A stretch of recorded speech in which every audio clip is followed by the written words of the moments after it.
Order at 7 o'clock. Please stand for the Pledge of Allegiance.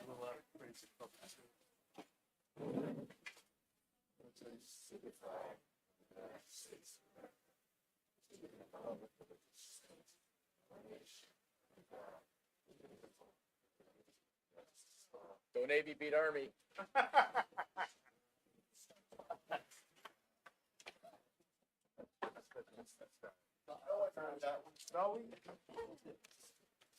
We are going to start out by going into a non-public section. If you would like to call the RSA. I move that we go into non-public session under RSA 91-A:3, Roman numeral 2, Personnel and negotiation. personnel and negotiations. Dick.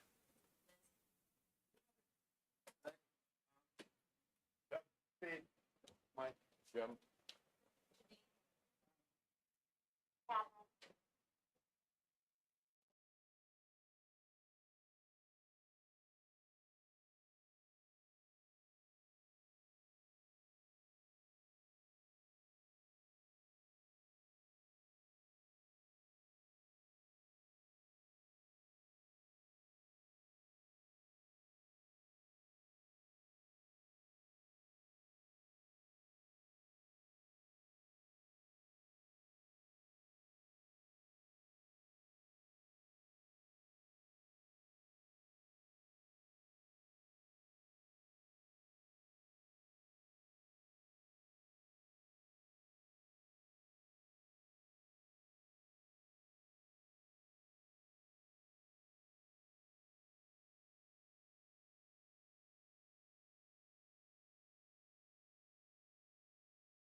That's what I thought.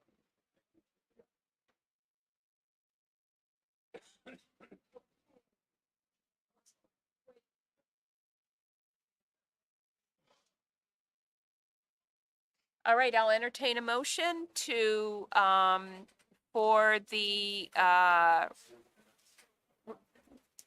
what, all of them together? We have to do them individually, don't we? So the first, we got first a motion for the retirement, to accept the retirement change. No, we don't have to seal those minutes, but there's like a student in there, so we gotta seal Yeah, those you gotta minutes of probably perpetuity. Yeah, So you Re- have the student, the retirement, so you have the personnel, we don't need to have to seal the calendar, we just gotta vote on it. you have to vote on that. But you Yeah. have I the move the personnel. seal the minutes and personnel in reference to a student for Perpetuity. perpetuity. Okay, motion by Dick, seconded by, Greg, I think. All in favor? Aye. Aye. We need to vote on the calendar. Would somebody like to make that, who was gonna make the motion on the calendar? I said I'd make the motion. Okay. I move that we make December 23rd a non-school day for students and staff, not including 12-month employees. Second. Okay, motion by Dick, seconded by Liz. All in favor? Aye. Aye. Okay, and we have a motion to seal the minutes for, we have You a, already sealed the minutes. oh, did we? Okay, that's right. Did we like, move to accept your recommendation? You want to accept my recommendation around middle school? Remuneration for middle, the, Yeah, but I was thinking for the student. Did we accept your recommendation for the you student? don't need to do that. It's Okay. part of the- All right, so, and I'll entertain a motion for the remuneration for the administrators who supported GBS through this period before our interim principal gets on. Would anybody like to make that motion? So moved as presented by the chair. Okay, moved by Dick and seconded by Alan.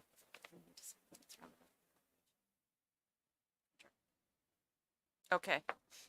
All in favor? Aye. Okay, and we need to seal the minutes around the discussion of Kimberly's contract. The bonus. I move we seal the minutes in reference to personnel for 5 years. Second. Okay, moved by Dick, seconded by Liz. All in favor? Aye.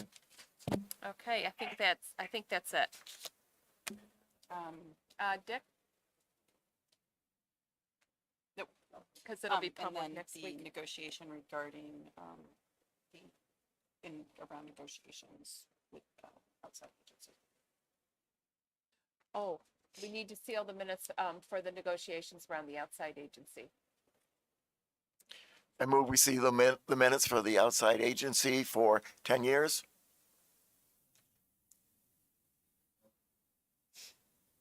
All in favor? Aye. One abstention, Steve Bowman, abstains. Okay, thank you. Okay, so we will, continue with points of pride. Thank you, everybody, for your patience. GE students and teachers enjoyed a full day of STEAM the Tuesday before Thanksgiving. They made elephant toothpaste and boo bubbles as they explored states of matter. At Pierce, they had a wonderful Thanksgiving feast with nearly 100 people. At FES, they had the FES PTO Holiday Fair. Thank you very much to the PTO, and it will be the first holiday fair in a number of years. So that's taking place this weekend. So if anyone is interested, and it'll be one of the first times bringing that community all together at the school. At PES on November the 18th, they had their turkey trot. It's not a competitive event, rather a community time for PES community, including parents, grandparents, and siblings to get together And recently at Temple Elementary School, they invited the local senior citizens to the school for their annual Thanksgiving feast. So that was the first time since in a while that they've had the feast. And so that was wonderful. And at the high school, 9 faculty members attended the CTE convention in Las Vegas from November 30th to December 3rd. This is the CTE conference of the year. And Sarah Grassi presented on designing and implementing grow your own education programs using work-based learning, as well as participating in presenting in a pre-conference workshop as well. 18 manufacturing 1 students earned their OSHA 10 industry credential. And in case you did not see the paper, Scott Daniels has been selected as Coach of the Year. Scott coaches boys varsity, and a big shout out to him. He had a great season, and we certainly hope he returns next year. So those are the points of pride. Thank you, Superintendent. That brings us to our first period of public comment. This is the time during our board meeting where we love to hear from the public. If there are any members of the public present who would like to speak to the board. Do we have any members of the public who would like to make comment? There are no members of the public that would like to make comments, so we will move on to the consent agenda, which includes the school board minutes and the listings of personnel nominations, resignations, and the co-curricular notifications. Please note that in your board purple folder that there is a revision that actually took place today. So please be sure that you are taking a look at that. Are there any changes to the minutes or any questions about the personnel? Okay, seeing none, the consent agenda is accepted. Next is the superintendent's report and presentation of business. So if you don't mind, we're going to start with the monthly events calendar, particularly, so we're in December, which I cannot even fathom that it is already December. So is there any meetings that need to be added to the week of the 12th? Go ahead.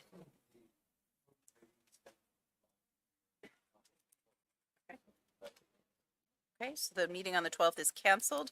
Anything the week of the 19th?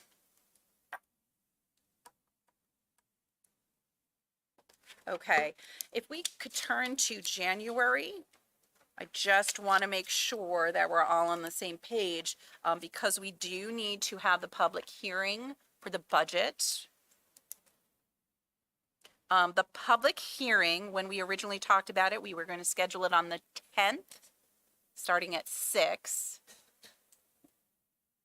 We could certainly try to do it on the 3rd.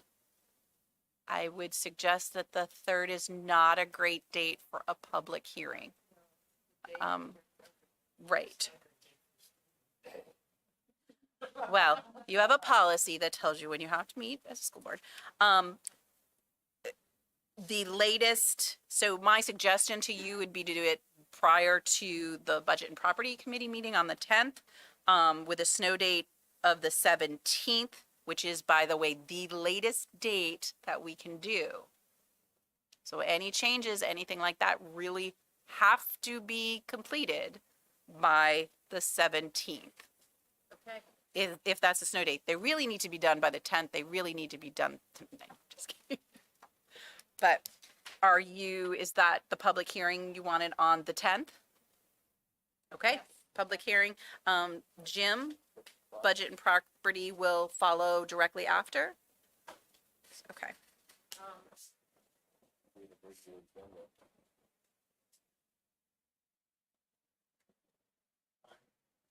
6 p.m. for the 10th. And snow date of the 17th. Go ahead. Sorry. Is that okay?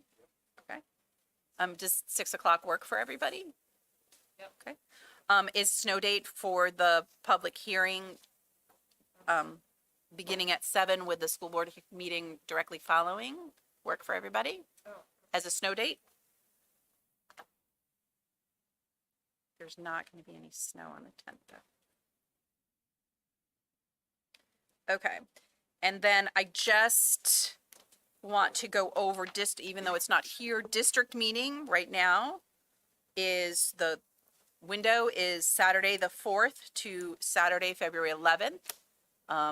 We have tried Saturdays in the past. They were very poorly attended. Certainly something you could consider. We had originally talked about February 7th as the date.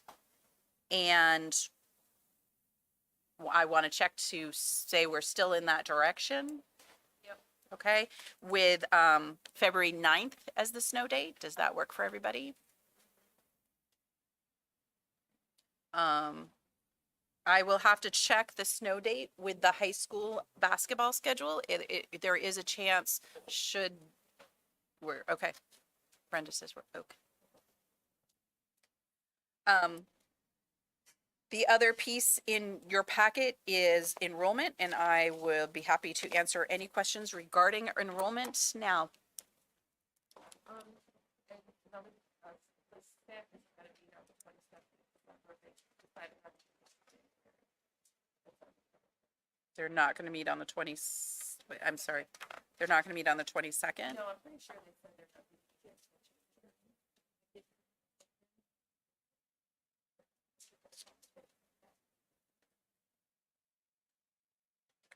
Why don't we leave it and we can get a little ways. Okay, so outside of that, we had a board request related to the BEST program because you wanted more information as you make your decision for budget. And so we do have some elementary principals who are going to present. So we've got Larry here from Larry Pimentel, the principal at Peterborough Elementary School. Beth Gibney from Francistown and Pierce, and Sean Hilliard from DCS and HES. So I am going to turn it over to them. Thank you. Good evening. You know, as principals, one of the things we have seen over the last few years, probably no surprise, an uptick in disruptive and unexpected behaviors, and we are looking for some support. Ideally, we have a behavioral specialist in each of our elementary schools, but we understand that that's not really feasible. So short of that,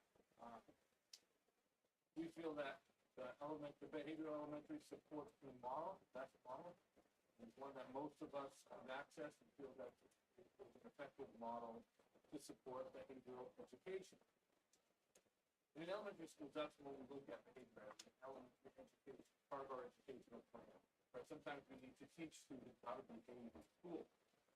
With an increase in behaviors and with the degree of intensity that we've seen, providing behavioral coaching, which is really what we're talking about, to provide targeted instruction for major and unexpected behaviors to assist our teachers and our students really makes sense to us.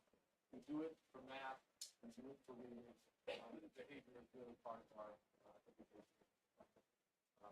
The approach of using the board certified behavioral analyst that we already currently have contract with, provide this targeted instruction around behavioral plans for classrooms and individual students. Again, it makes sense to us. Both in each happening up to 8 schools, having additional sessionally trained paras to work with the schools, with the BCBAs, while they're doing it and after, ensures that these behavioral plans that are developed by the BCBAs are implemented with development. For principals, we need help and support in managing student behavior. Our teachers, some of our teachers need support teaching appropriate school behavior. Some of our students need support for learning.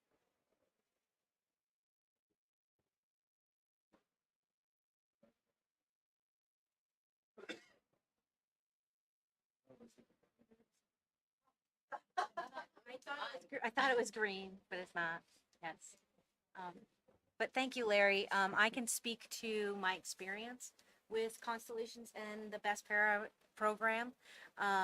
As Larry mentioned, students are displaying more and more dysregulated behaviors, not only across the country, but we're experiencing it right here in Conval. With that, there's a required amount of support that we need to be able to implement. Last year, Constellations and the Best Para program were deployed to Pierce School to address student behavior. BCBA's collected data in classrooms. They collected overall school in less structured areas like the multipurpose room and the playground. That information was then brought together, reviewed with the teachers, and goals for classrooms as well as school-wide were created. Full class and school routines and structures were analyzed and refined. Each teacher refined their classroom management systems, and fidelity checklists were created to ensure consistency and implementation. Specific responses to unexpected behaviors and reward systems were developed, and Constellations and Best Paras trained the teachers to implement these systems. They supported the teachers in this, which then in turn supported the students. The data demonstrated an increase in desired behaviors and a decrease in need for support over time. This system allowed for gradual release of supports, and the students were able to access academics in a regulated state. This was all extremely important in order for us to be able to then get to the underneath the behaviors and to the academics. If we had not done that, my prediction is that the behaviors would have increased over time. We have data to suggest that data decreased over time. Some of the students in which they were exhibiting these behaviors may have needed to then have tier 2 and tier 3 supports, and that was not necessary. And Sean can speak a little bit more to specifics that she's experienced. So as you all know, I am the newbie to Conval, but I can tell you that I've had experience with a similar structure in the district that I came from, where we also worked with Constellations, worked with collaboration, coordination with the BCBA and with skilled paras. And I did see in my position there great success with the students that were targeted and also with the classrooms that learned to add skills and strategies to then apply and implement what they had learned through that collaboration and coordination with the BCBA and that trained para. And when I came on board here, along with the other principals and along with the school I left, we were also seeing increase in some dysregulated behaviors and have also seen in my short time here success with some particular students that I've had the privilege to work with. All principals did compile some data and a narrative about some students across our districts that showed, when you compiled it together, anywhere from a 30 to a 75% decrease in Swiss forms for those particular students. They also were able to discuss, as Beth mentioned, increase in appropriate behaviors, time on task, more positive peer relationships, all those things that we look to build in our students so they are ready to learn. I have data that speaks to specific students and can even talk to them, but because they would be potentially identifiable to our community because of that data, we would need to move into non-public to get those narratives and those specific data pieces that we would be happy to do if the board so chose to do. So thank you. Thank you. And- That, And if I may, Yeah. just today, and it was not known to my staff that I was coming to speak with the board. A staff member came to me to explain that in another school district, she attended the school board meeting, and one of the topics that came up was the significant behaviors that they were experiencing in their school district. And that school board decided to hire an outside professional to search out RBTs and people and BCBAs. They don't have a program such as this. And she stepped up and said, you need to contact Conval. You need to talk to them about their best paras their best para model. And she just sang the praises of this because she has seen firsthand what this program can do for students. And I thought it was really important to bring that piece of information to the board as well. Thank you. Dick, I know that you were the one that was first interested in hearing about the program. Do you have questions? I do. I'm not questioning what you're saying, but this is a data-driven school district. And we've heard that from administration over and over again. We have not seen any data to this point. We hear what you're saying, but we still haven't seen any data. So I'm not asking you to go into non-public. What I'm saying is, when proposals are brought to us, we need to have a foundation to make that decision based off of. We have that presently, data if you'd like to take a look. We have packets we can present to the school board. we presently have a program in place. You're asking for additional resources to, on top of what we already have. Our concern always is about the cost. So understand, everything we add to this budget, we consider a risk about the budget not making it. That's why we question about how effective something's going to be. So with these additional resources, is my question last time, does this mean that students who may be in an outlying school, one of the smaller schools, won't necessarily have to go to a larger school to receive services? Absolutely. And in one of the cases that I from a 3,000 foot view referenced, the student that we were thinking about referring, we did not need to refer at the end of the time period with this particular program, because we were able to proactively put in place a behavior plan and systems, as well as support the teacher and make sure that we were teaching these skills to the teacher, so that that directly affected their ability to become more regulated, implement those skills, and then allow the student to be successful, not needing to up the ante, so to speak, in terms of supports in other places. So if I could continue?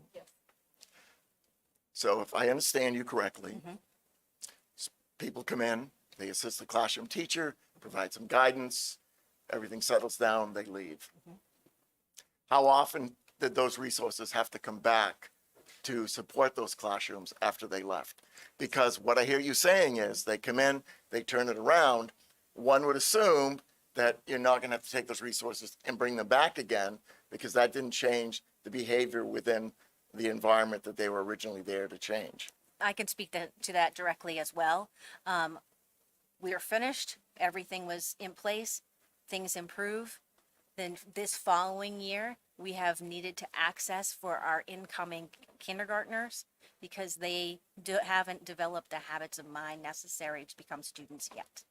And we now have then gone back to Constellations as a consult to get the things in place for the kindergartner. None of those students were present. We did not know any of those needs that were coming in the door.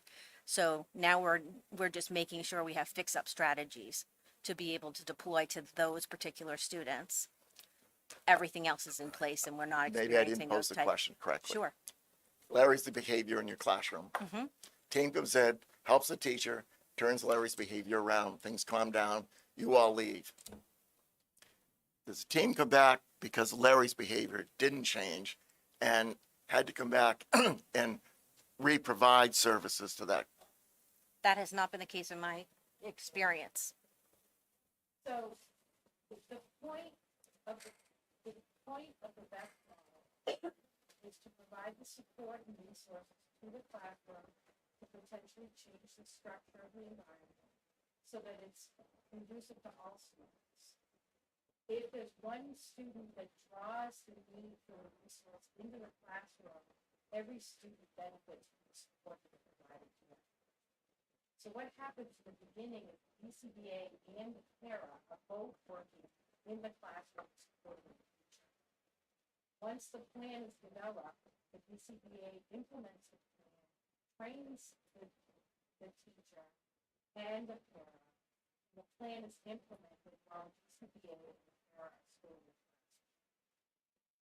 Once the BCA believes that the teacher is comfortable with the plan, BCBA fades out. The para remains. The para remains until the data shows that it's consistently being implemented with fidelity and that the behavior is changed. At that time, the para then may move out of the classroom and go support another classroom. They have to come back if it gets wiggly, or every situation is different. The thing that's very complicated about talking about behavior and producing data that specifically supports this type of a model is that it's individually suited to kids. So every piece of data we have is individually identified to a specific student or a specific teacher. So the data we have is teacher A needs to work on this, and this, and this is what it's going to provide. It might not be the same for teacher B.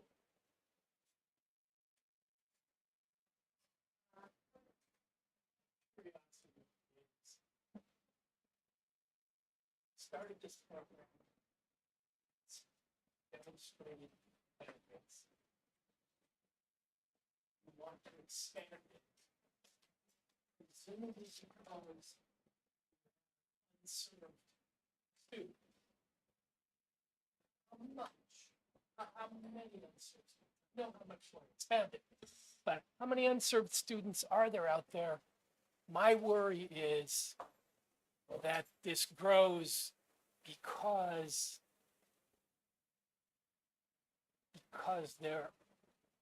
it will find students to serve. So if you think about dealing with behavior, so we have 8 elementary schools, and we can tell you that probably in every single one of our elementary schools right now, there are students that need some type of significant support.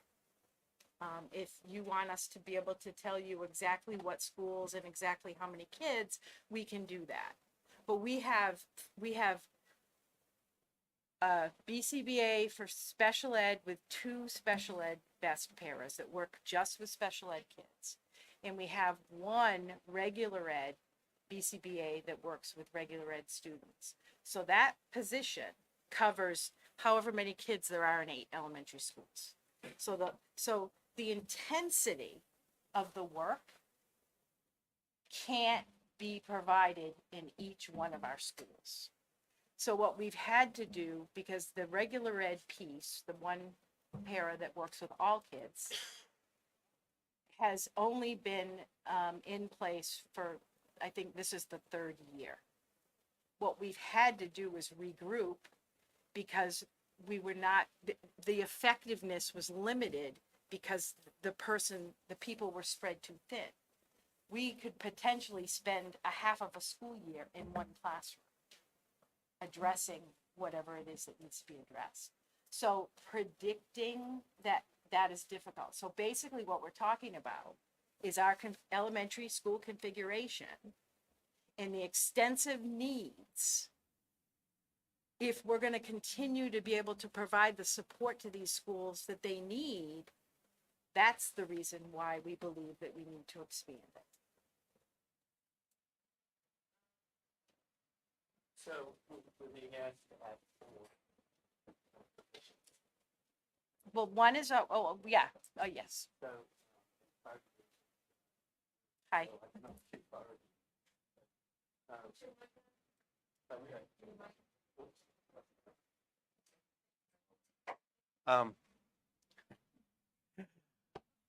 These positions that are going to be added, is it going to be up to the best team to decide where the need is going to be for those individuals, or are they going to be placed out in different schools, or how is it going to be determined how those four Yeah. people are being used? So, so one of the positions, so one of the positions is one of the positions that we're talking about is already in place, and the recommendation is that we move it out of the grant into the budget and then add a second. Right. So that's for regular ed. The process for determining whether or not, the students for special ed require services from the BEST program would be based on a referral from the IEP team to the BEST team, which is in the justification as to who those people are.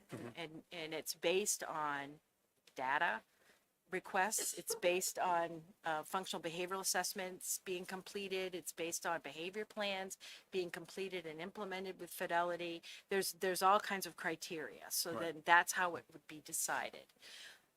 It's a similar process with the regular ed, but what we've had to do because of the need is really kind of assess where the highest need is, and then the decisions made to have that position go to go to that highest need. So it's very similar, but the special ed is through more of a specific decision-making process, as opposed to, one of the principals may call and say, hey, I've got this situation, what do we need? We've done this, this, and this, what do we need to do? And it may be, has your psychologist done a consultation, team to go would be. With the original intention of this was thinking about this as kind of like a mobile crisis unit, right? Where you have to assess all of the needs and then decide what you have for resources and where, what's the highest priority for that resource. All right, thank you. Is it the case that you can't, You can't predict how mobile your team is gonna, there is a possibility that there's a behavioral problem so severe in a fourth grade class, let's say, that at least one member of the team will be there for half a semester or a whole semester? That is absolutely potentially possible, but what happens is, there's kind of a different look at it from the special ed perspective than there is from the regular ed perspective. From the regular ed perspective, if there's a situation where it's just continuing to be bad, at some point, there would have to be a decision made about making a special ed referral. Some of the data that we have will show that out of the 10 regular ed kids that were working with BEST, only 2 of them actually became special ed students. So we do have the data to support that this type of intervention has prevented students from having to go through the special ed process.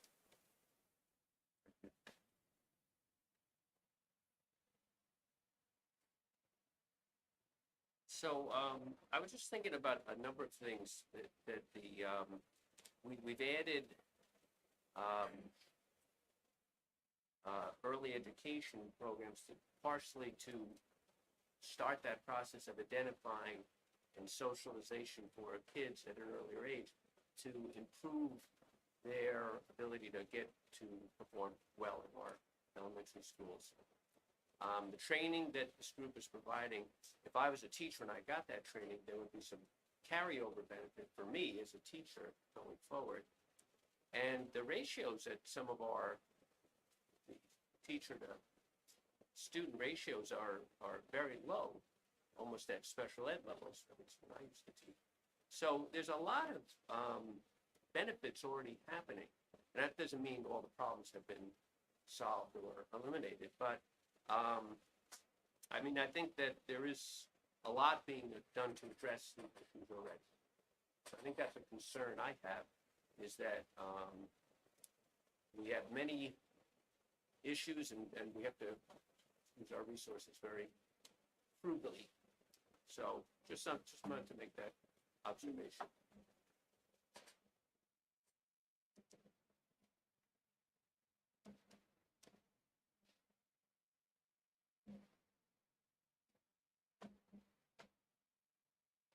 Thank you. Does anybody else have any questions for the best team or for the principals?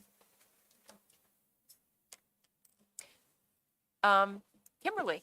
So I just want to be clear that the principals do have data that the reason they haven't handed it out is because of the number of students involved, it starts to be able you start to be able to identify which specific students are being worked with. So I am sure they're happy to share that with you and contextualize it with you if you want them to do that.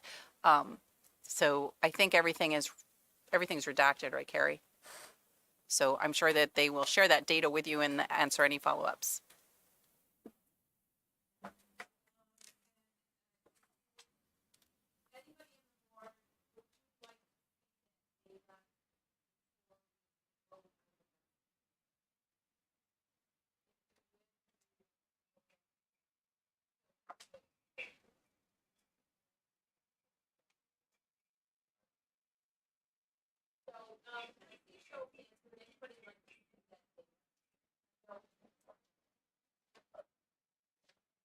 Not asking to see the data. What I'm saying is, yeah, I get it. But tonight, you're going to show me the data that I then have to look at in a short period of time to make a decision. This has happened over and over again. It is, if I'm the only board member that feels that way, I'll stand back. But seeing it in advance, so we have time to study it and look at it, is what I need. So tonight, the information is here. We have to look at it, go in executive session, look at it, and make a decision. If I had this previously, we could have spent time looking at it and asking our questions in depth from the data. It's a process we have to go through, and I'm not interested in holding that process up. I'm just concerned about the cost implications that we have, and I'm concerned about the overall budget impact on the communities, and I don't want us to be dealing with a default budget. I'm very concerned about that. So, no, I don't want to delay the meeting any longer by looking at it. In the future, I just want to see it ahead of time, not at the night we have to make a decision. So, we got this was the first opportunity because of the way the calendar fell. We got the request on the 16th of November. Our last meeting was November 15th. So this is actually the first opportunity that they've had to be able to come and give this to you. So. It was brought to us a long time ago the budget was brought to us. The program was presented to us. At that point in time, we could have had that data delivered to us at that point in time. So when we want to make a decision, we'd have it plenty of time to look at it to make a decision. Remember, the last time we made a decision, we got a lot of pushback from the community about, are you sure this works? And we asked for data, and that sometimes made it difficult for us to make a decision. I'll just leave it at that.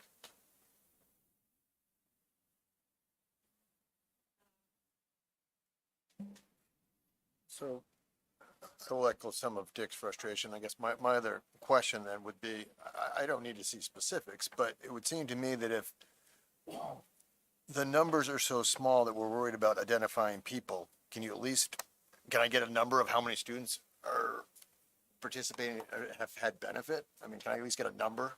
But again, to me, it seems to me that if we're worried about identifying people, that tells me this is such a small amount of people that are being benefited. It's just, from Dick's perspective, I just, thinking budgetary, it's a little frustrating and hard. Carrie says it's in the justification.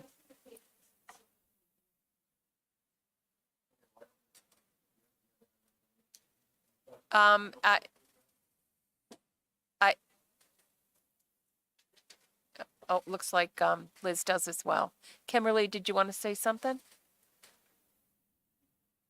Nope. No. Is there either, do we have any more questions for the administrators around around the BEST program? We'll be taking a look at it. Okay, thank you.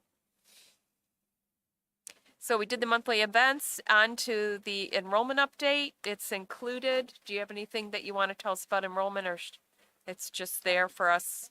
The For only other thing that in your, under, superintendent, is that in your packet, your folder was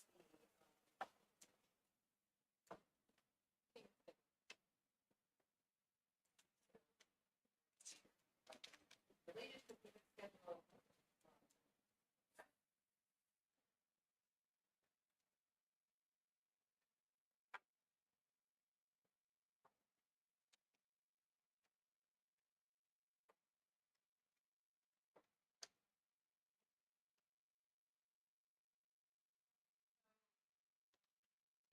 the payment schedule, and we have a letter from Hancock. I haven't had a chance to read it, but I think it is about the ongoing discussion around the payment schedule, but we'll have to take that up another time.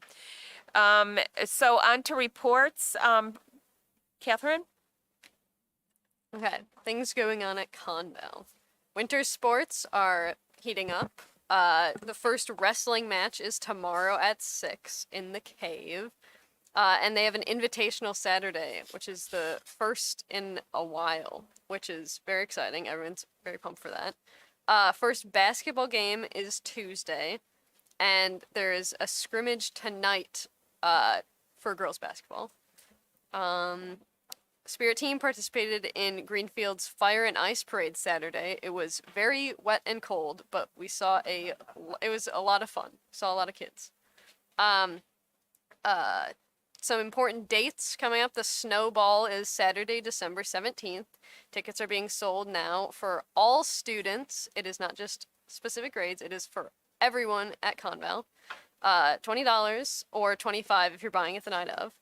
The winter concert is also coming up Tuesday, December 20th at 6:30 p.m. Rehearsals are going well for that as well. Select Choir is performing December 11th at the Francistown Meeting House. The Renaissance Men. Yes, that's the name of the group.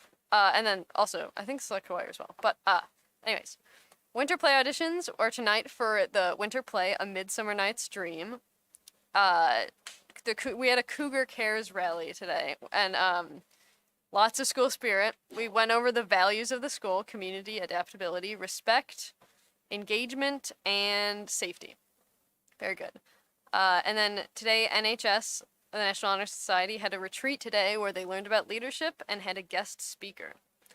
And Upward Bound, this is deadline notification. Upward Bound, which is a college preparation program, registration for sophomores is due Friday, and that is put on by the Department of Education for free. Senior superlatives are out. Last note, everyone's very happy about that. That's all I have to say. Thank you, Catherine, and probably good night too. Do we have a teacher representative available for a report? No. Okay, so we will go on to the communication committee. Alan. Catherine, you're a hard act to follow. Thank you. Okay, I'll be quick because we have a lot to go through tonight. Just some things on the community forum.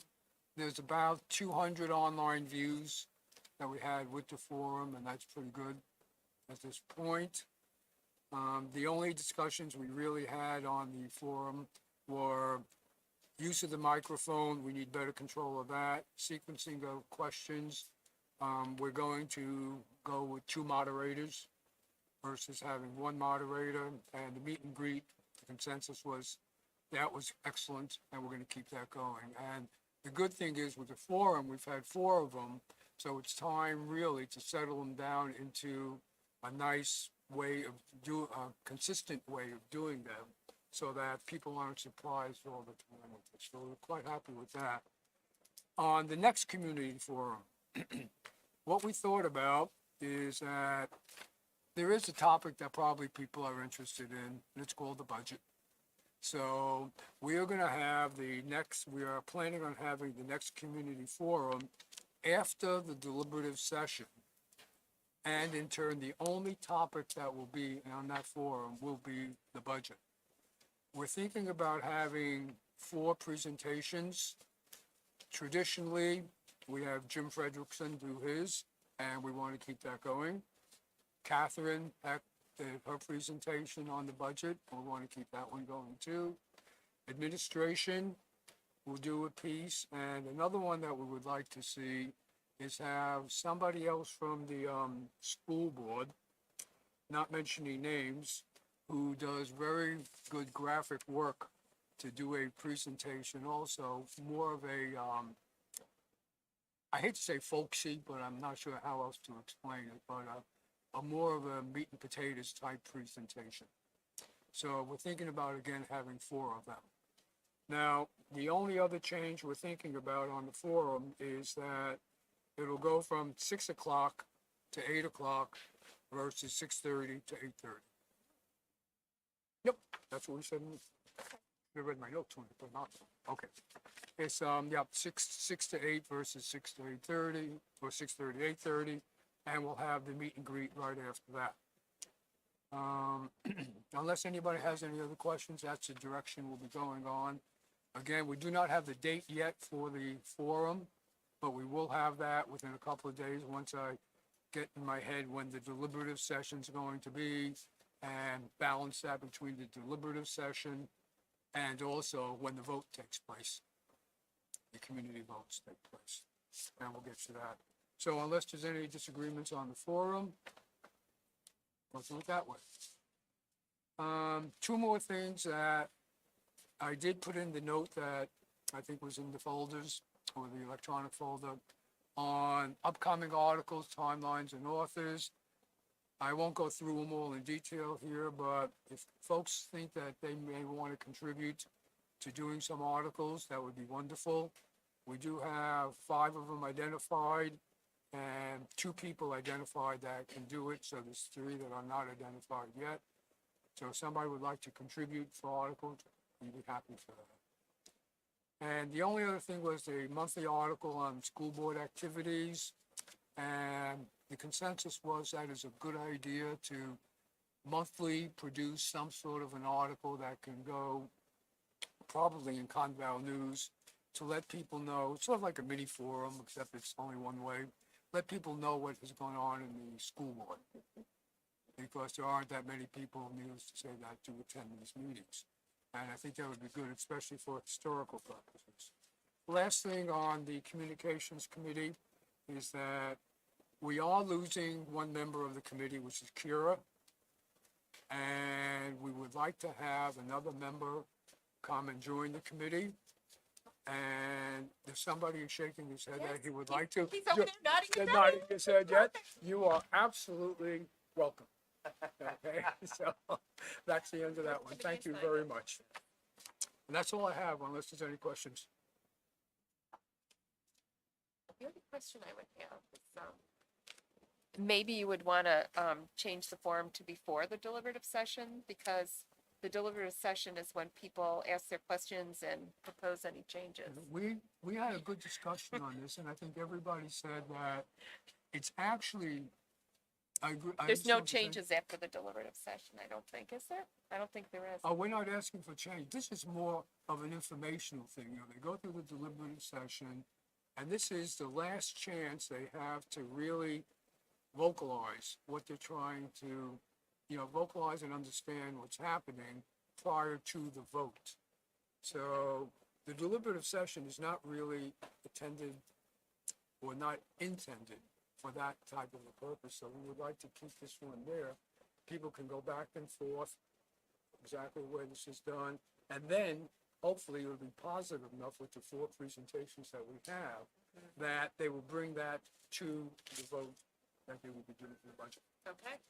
Thank you. Okay, thank you, Alan. Next is the Education Committee. Steve?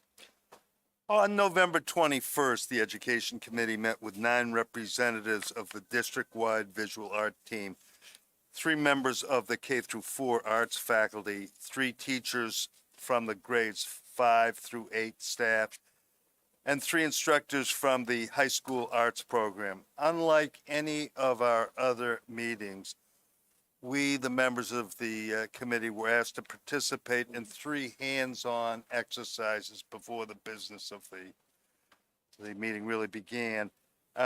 These exercises were called, and incidentally, don't ask for further explanation.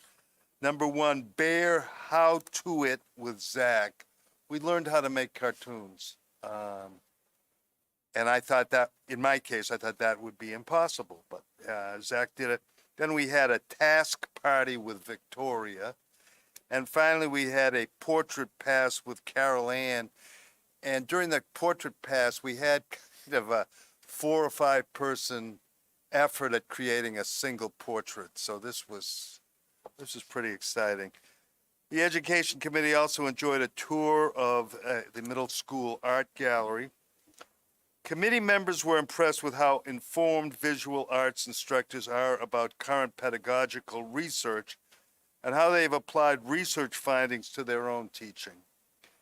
We were also pleased to learn that the visual arts faculty encourages community collaboration and urges students to pursue, and this is a phrase from this department, art enriching experiences outside the classroom. Under its recently adopted curriculum model, the Visual Arts Department has connected with the National Core Arts Standards, instituted choice-based art education, focused its instructors on skill instruction, and adopted competency-based grading. Throughout their courses, the art faculty spurs Conval students to adopt, and this is, again, their phrase, studio habits of mind, unquote, and to develop portfolios which they can exhibit publicly. At the end of our meeting, we thank Kira Christian for her keen insights. She has been an excellent colleague. We will miss her. That's my report. Thank you, Steve. I went to that meeting and I was very impressed by our art teachers. Like as a group, they did a fine job of presenting to us. Okay, last report is the strategic plan. As you can see later on in the agenda, we're going to be voting on whether to approve the strategic plan. I certainly hope that we will. The change requested by the superintendent is that we change the date from 2022 to 2023, and I would expect through 2028. Because it's already the end of 2022, and implementation will start. It's already starting, but it will go forward. We're looking for a vote, and it's included in the materials. I believe the items that were requested to be changed, the glossary is now there. And I think the changes that you requested, Steve, are there. And I would like to point out that when we start working on the budget, there are several things in the justification that have to do with implementing the strategic plan. So it's something for us to consider. There are a couple of steps that are already in process. Alan is gonna just mention one of them. The RFI process is going forward for consolidation. So those are the items that I'd like to say. Anything? Did I forget anything since I lost my paper? I think that's it. Okay. All right, Alan, you want to just mention RFI? We restarted the RFI process, contacted 6 more companies today, and we're waiting for a response from them. We did get a response from one organization, and I really won't bring up the name right now, who I knew when we sent out the information that they were too small to actually deal with us.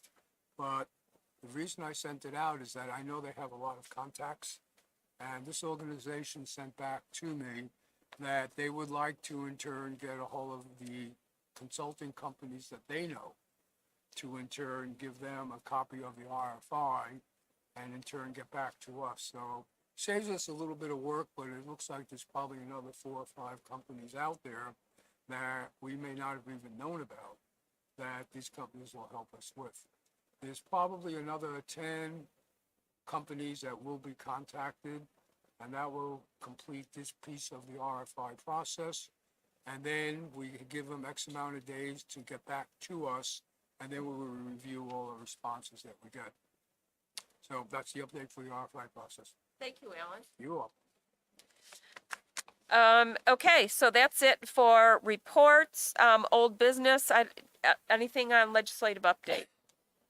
So the only piece I have around the legislative update is to, and I think I shared this last time, is that the co-op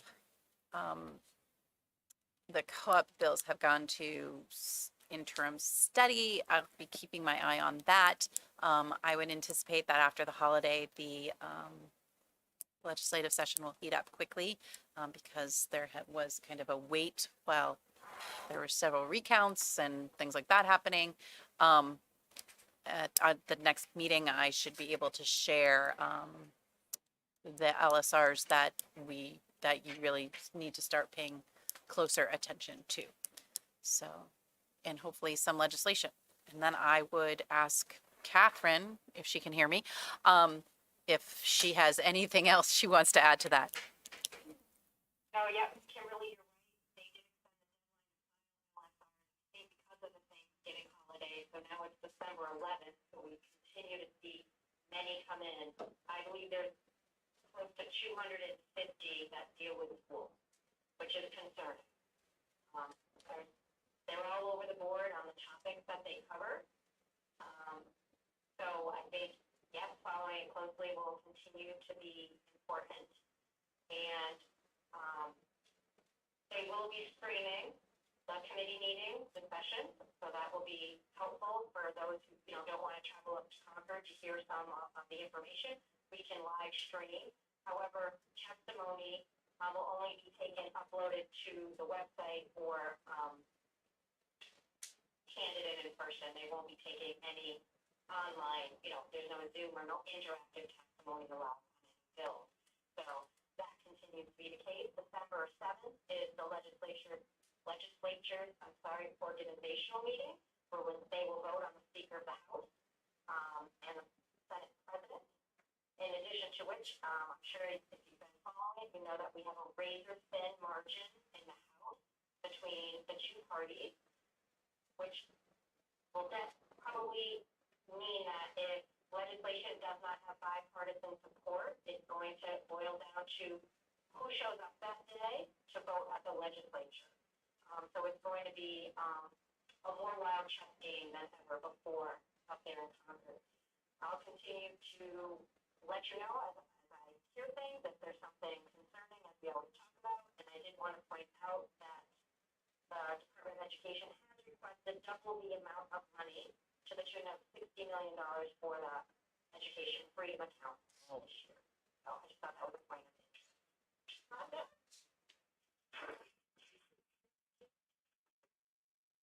Catherine, could you repeat the amount? There were some people who didn't quite hear that. 60 million, 60 million.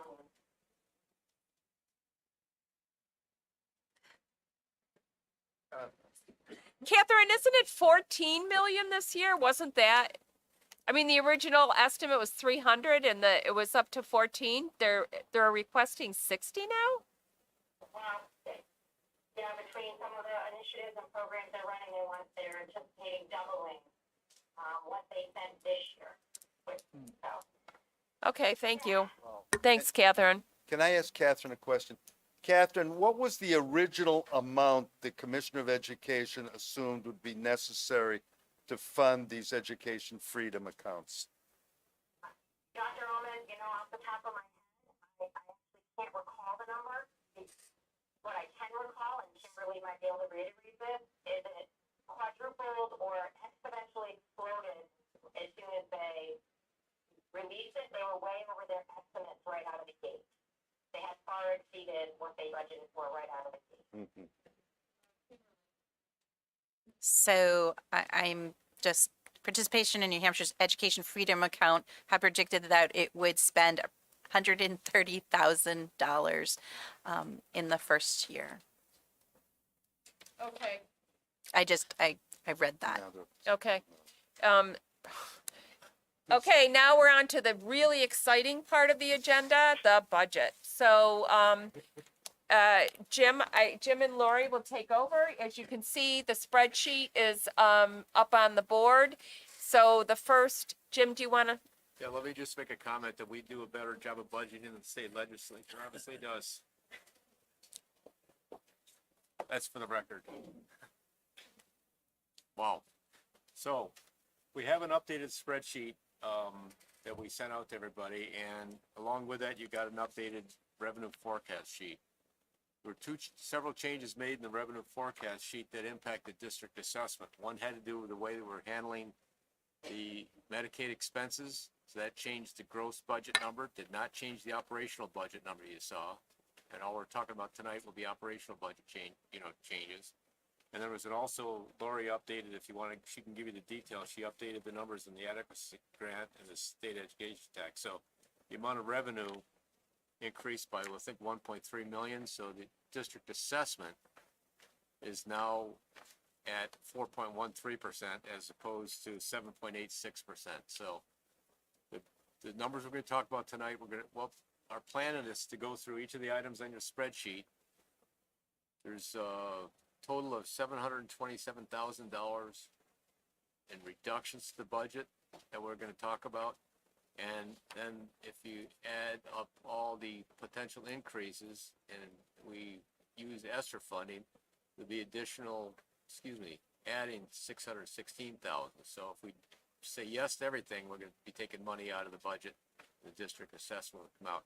So what Lori's going to do, we're going to walk through item by item. I don't think we need to vote on each of these items, but what Lori will do is as we get to each item, she'll click it to a yes. If we want yes, and you'll get a running total of what the district assessment and everything is.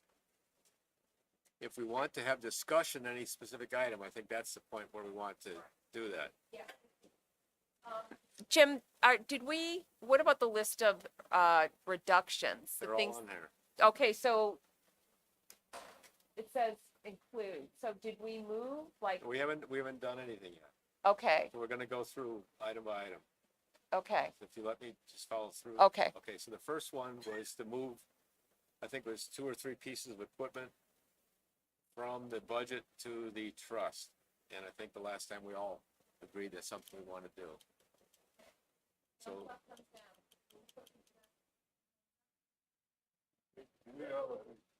I understand. We're just going through each one here now, right? So she's gonna change that to yes. The other thing is we agreed that it makes sense to reduce the not budget to the healthcare to maximum. That would save another 115,000 out of the budget. If we actually hit the max, we could use trust fund money. So everybody, I think the last time we talked about, that's a no-brainer to do that too. The next one was using ESSER grants, and I think we all agreed to do that. Educational technology, I think we all agree to do that. One we didn't discuss is one I put on the list, because if you go through the budget, and we probably should discuss this. One of the items we talked about was if we end up with not needing a building, do we want to spend the money on the flooring, or do we want to move it into we want to move the flooring, $42,000 of flooring out of the budget and into the capital improvement plan, or do we want to just zero it out? So the question is, do we want to take that out of the budget or not? Tom? So I guess you're suggesting that the flooring is not in urgent need of fixing. Tim?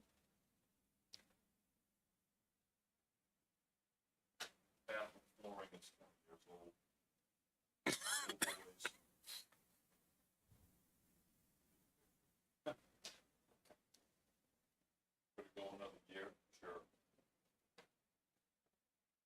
But we're not saying we're not gonna do it. We could take it out of the budget, Put it back, put it in the use trust fund money.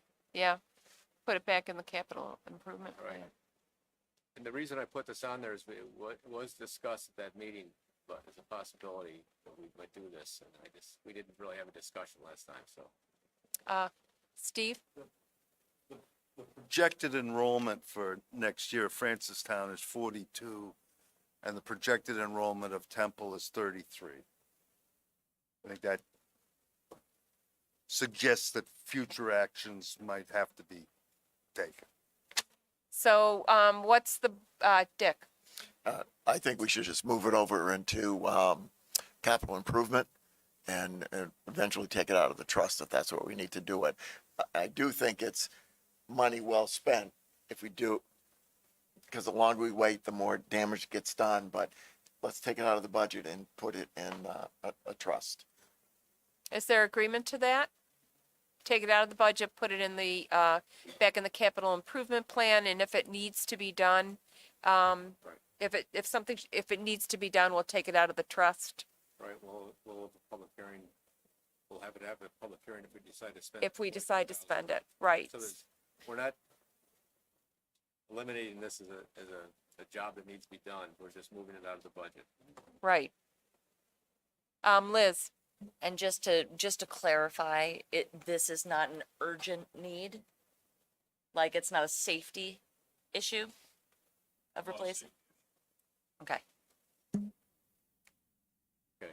And again, we're reserving that if it's something that absolutely has to be done, we can take it out of the trust, if we take it out of the budget. So you can see on the right-hand side, the left-hand side there, you could, hopefully it updated, 2.41% is it? How come you got? So if you go to the district assessment number, you take all that 727 reductions out, the district assessment drops down to 2.31%. Okay. Yeah, but that's a deletion. These are all deletions in the budget. Okay, now we're gonna talk about additions to the budget. And Janine, why don't you kind of lead through each of these, because these, I think, all need more discussion.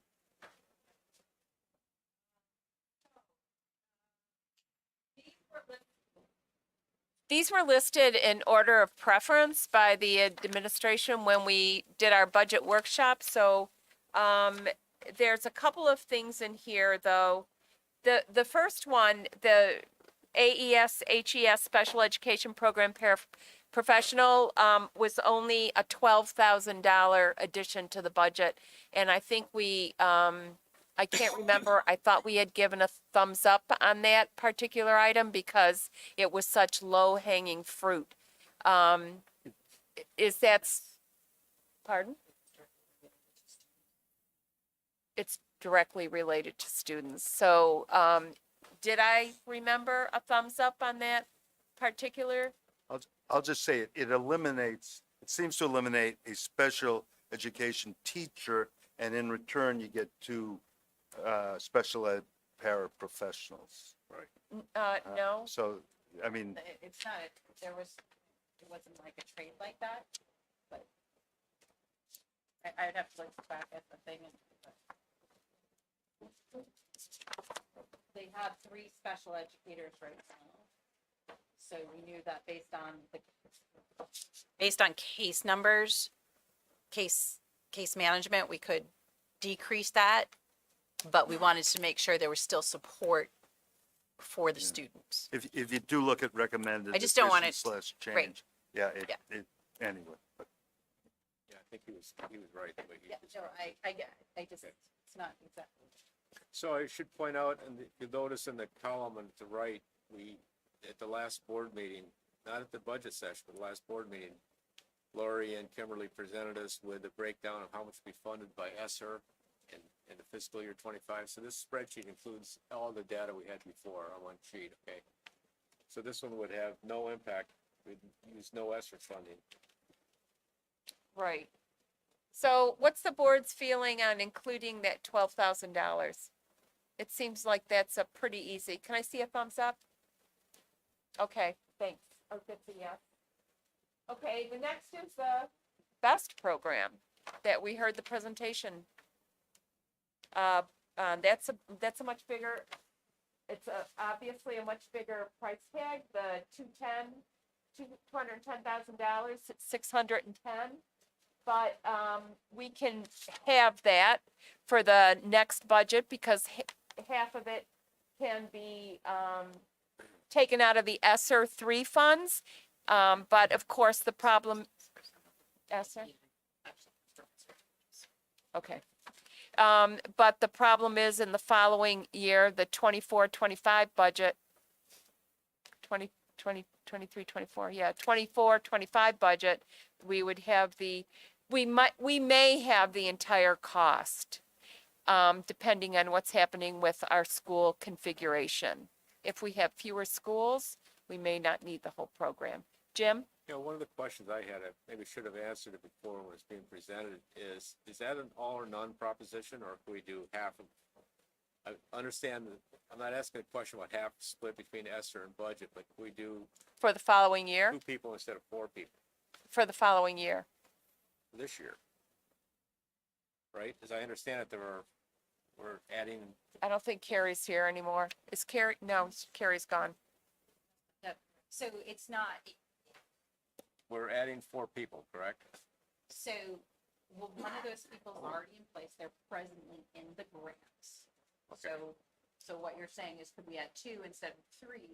And, you know, obviously we can do anything that. We can do anything that you direct, but in order to maximize the program and have the program be effective and efficient. And the reason I answer is asked no. the reason I asked that question is if people are thinking, no, they don't want to incur 210, then they're more comfortable with half of that, then that's an option.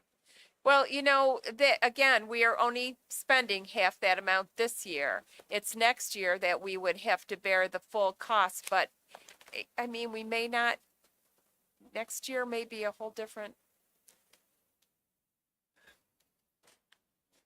I think there's an assumption that maybe all of the efforts of the Conval faculty can somehow bring back the students from their obvious cognitive losses due to COVID. Maybe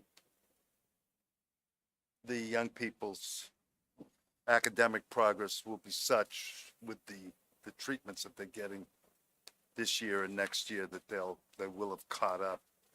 I just hope that this I don't really understand, the BCBA, who seems to be training these 4 paraprofessionals, that person is really sharp.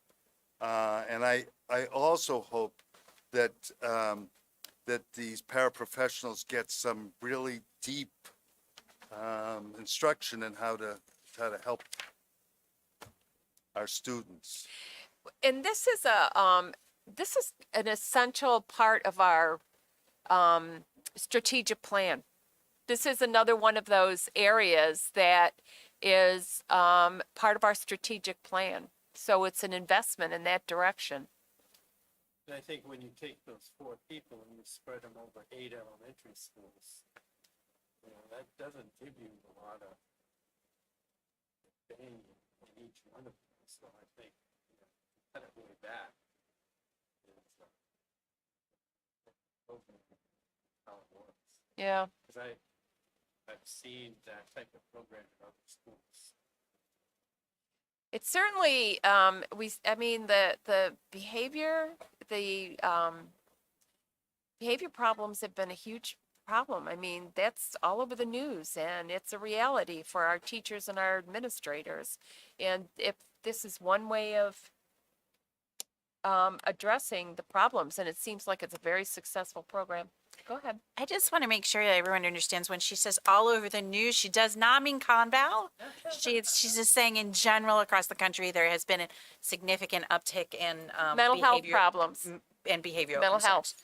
We have Because- not been in the news. Right. And that is, that's expressed in behavior. Tom? Yeah, several of the proposals are address the same problem to some degree. For example, the next item after elementary best paraprofessional is proposed restructuring elementary administration. So if we're adding more administrators,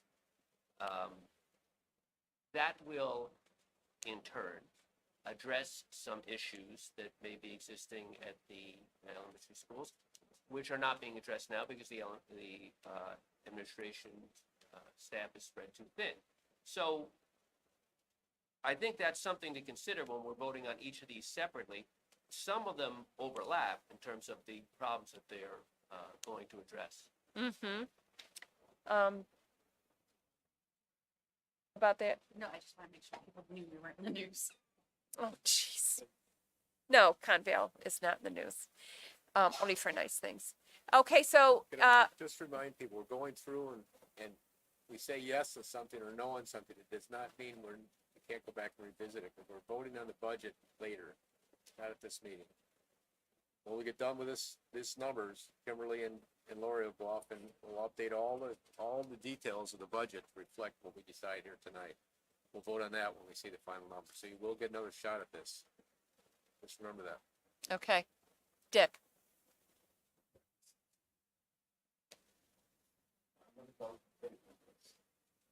Well, we go to $210,000. It shows that over the period of time, we've had the same rates. There has been significant change.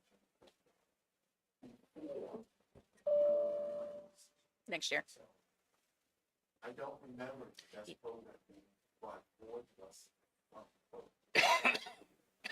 don't remember that coming to the board as a request for a new program. So I'm not familiar with that. This is in addition to a program that I'm not aware of that we agreed to. I understand where the administration is set. I'm not questioning, but what I'm saying is administrators need to know, we get a lot of pushback about why we don't have specific references to go back to. It makes it so that we know what we're doing. That's why the hard data is so critical. We got a lot of pushback last year on the preschool, which I supported 100%. But then the pushback was unbelievable. So we need to have that information. So make a decision tonight for me. That's going to be enough time to put all in and digest it and figure out if this is what we should do. So, if I get it, I'm staying in, of course, 41 years, I get it. My problem is $210,000 down the road and the impact that has on taxpayers. We've been very lucky that our budgets have passed. But I've also been here when they didn't, and I saw the negative impact it had on the district. And we recovered from that years later, so I'm very cautious of that. So, you're gonna get my yes, and I need to have that up front before we go to this year. The data. So I want to make sure I'm understanding what you're asking for. So what you're saying is that prior to the budget season next year, you would want to see data regarding the best program. So, Yep. So, and we, again, we can provide data. What you also need to know is that when, the first Saturday of November rolls around next year, the initial program will only have been in place from July, where there's no children, July really for about 6 to 8 weeks. Right. So you're wanting kind of that 8 weeks of data, but you're also wanting it for what we have in place presently. That is correct. Okay. So when Yep. I get asked, Yep. I can give specifics on why I'm supporting it or not supporting it. That is so Yep. critical for those And of you reasonable. out there who Yep. may not get the phone calls. Yeah. No, it's perfectly reasonable request. Okay, so can I see, what is your feeling on adding the best program back in? Can I see I'm gonna ask for a show of hands for this one. It's a difficult decision. Doug? Oh, okay, everybody who is in, I'm sorry. Doug. Uh, no, not yet. Everybody who is in favor of adding the best program into the budget, could I see a show of hands, please? If you're in favor. Okay, I have 3. I'm only in favor because half of the funds come from the next. Right, 1/2 comes, I share Dick's sentiments about the data and wanting to make sure that this is working really hard for our district, because I share the same concerns with the budget and not wanting to end up in a default situation. If it were, if it were up to me, I'd be like, yes to everything, you know? right. Why wouldn't any of us want to see all of these things added into our budget? Okay, So, understood. Now, remember, we just took a significant amount of money out of the budget. Okay, we took a significant amount of money out of the budget. So we do have some room to move here. And we can also go back, we can say yes to some things if we think they should be in there, and we can go back in 10 minutes and take them back out again if the numbers don't look good. That is the beauty of the spreadsheet.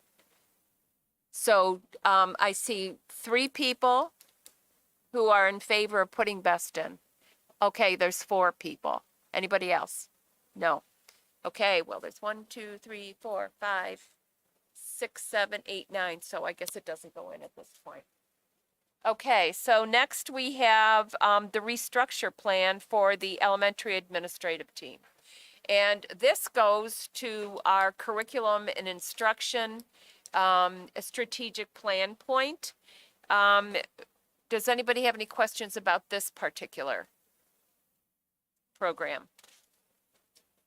And this does not, oh, you are able to take some of these, half these funds, approximately half these funds out. Steve? I have 3 questions that no one should answer because they'll take up too much time. I don't get the distinction between the coaching principle and the leading principle. I assume that the the instructional leader in a school is also coaching individual teachers. That, Anyway, my other 2 questions is, and Liz, I'm sorry to bring this up. If Temple has only 33 students projected, why should it have a full principal / teacher? And my 3rd question is there any way of taking the PES assistant principal and somehow making him or her the principal of Temple? And I guess the 4th question is it really, I have to assume that it is really difficult to get people to be principals of 2 schools. And I realize that there's someone in the back who's probably very exhausted. they're all really. Oh, yeah, well, everybody. They're all really But- exhausted. This person, So, let me start with your coaching question. So coaching, it's a principal / coach is basically a partial principal, part of their job is to be a principal, and part of the job is then to go not just in their own building, but out in other buildings and be coached. So, Colleen is an example of that role. She's a principal. She is the principal for Greenfield, and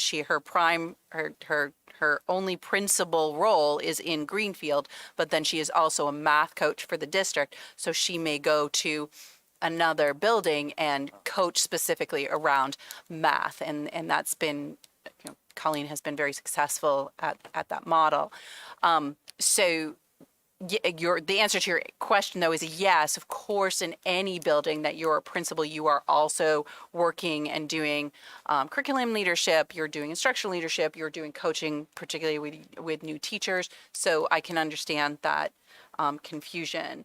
The principal teacher was the next question. And we are, we would continue to tell you the same thing we have been saying for quite a while. A teaching principal is not that may have been a solution even 10 years ago. It is no longer a solution with the intensity of what students need. What was your third question? I'm sorry. If the PES assistant principal is the full-time administrator, no. why can't he or she be the principal in Temple? Well, the reason that we have a assistant principal at PES is because we need a full-time assistant principal at Peterborough Elementary School.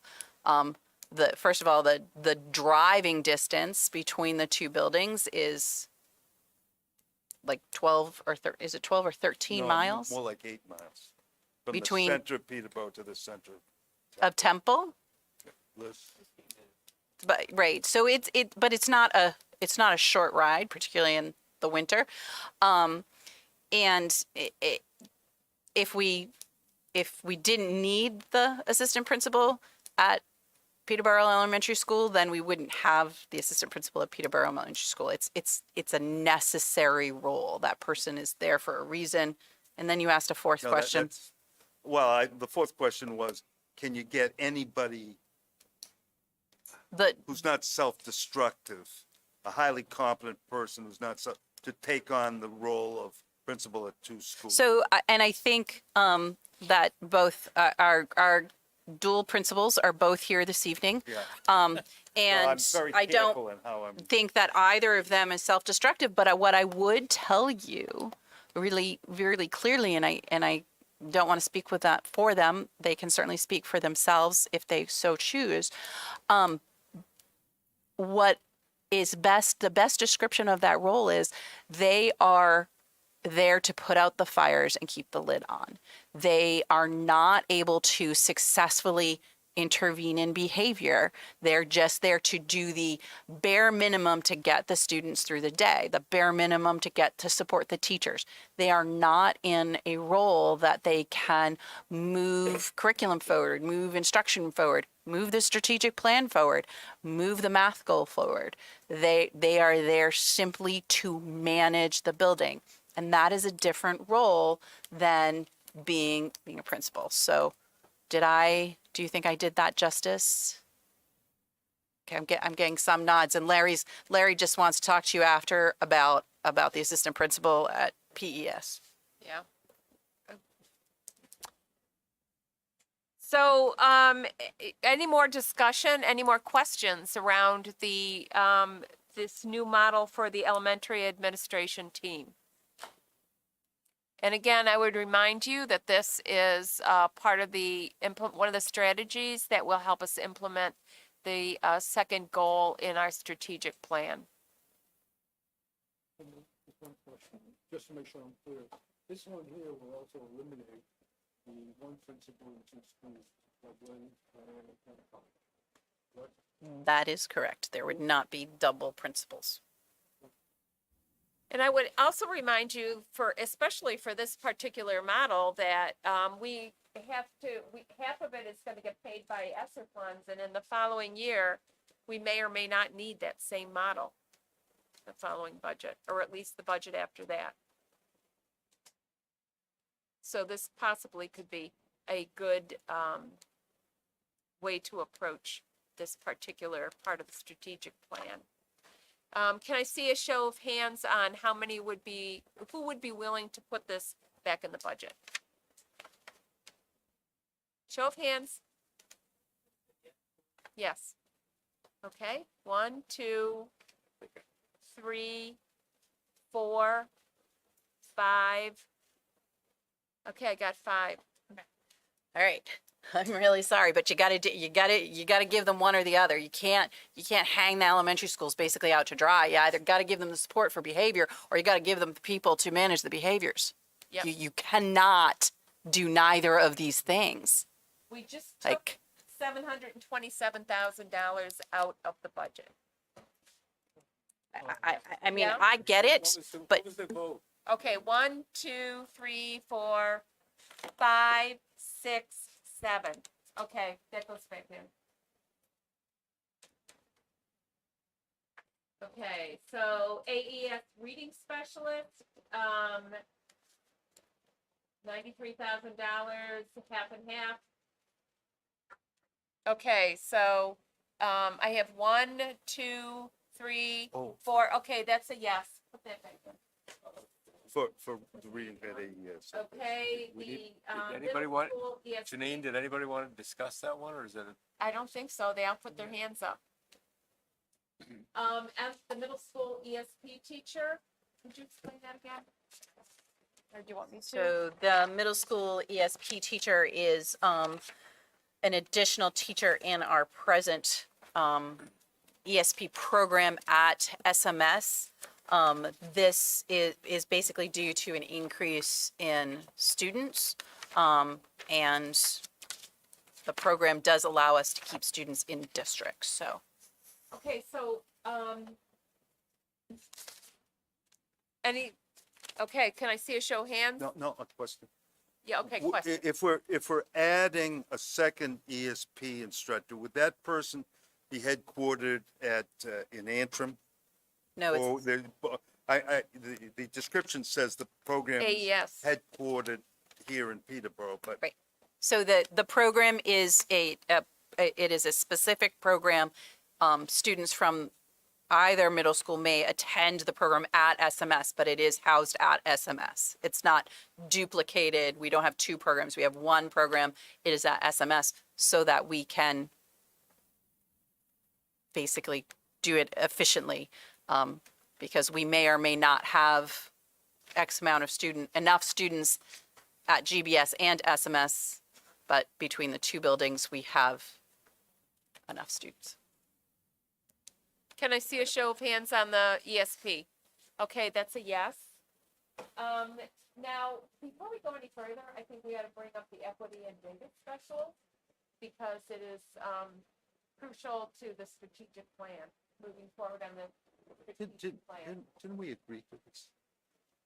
So, I'm, Didn't agree to anything.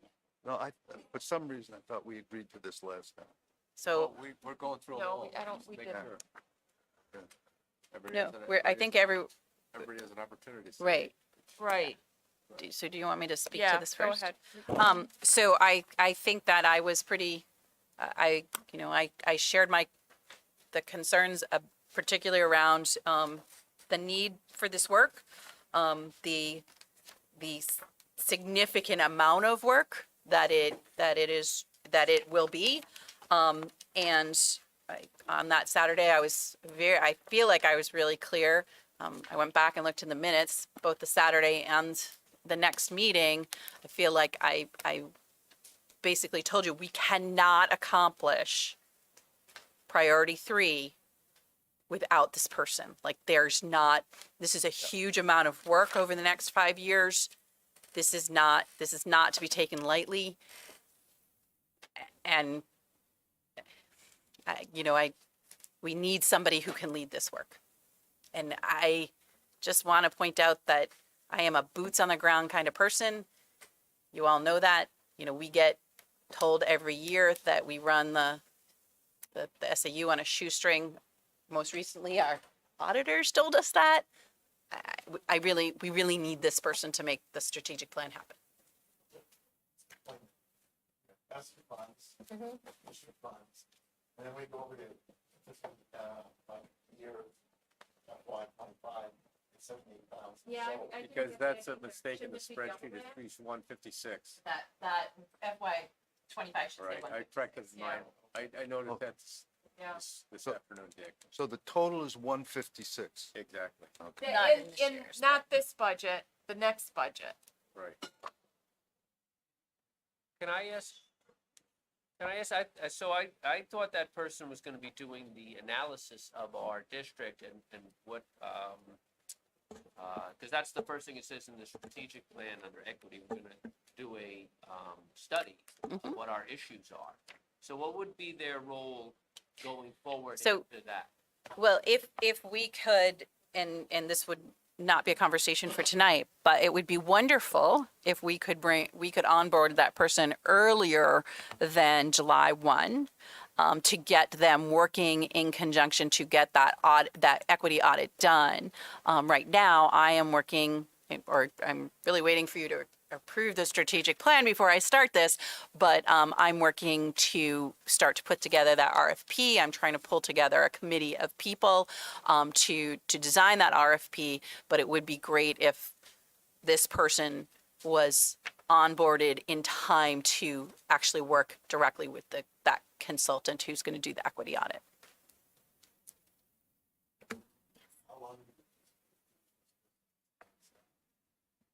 Well, I think that until at least the strategic plan is accomplished, but I would see this as a longer term position.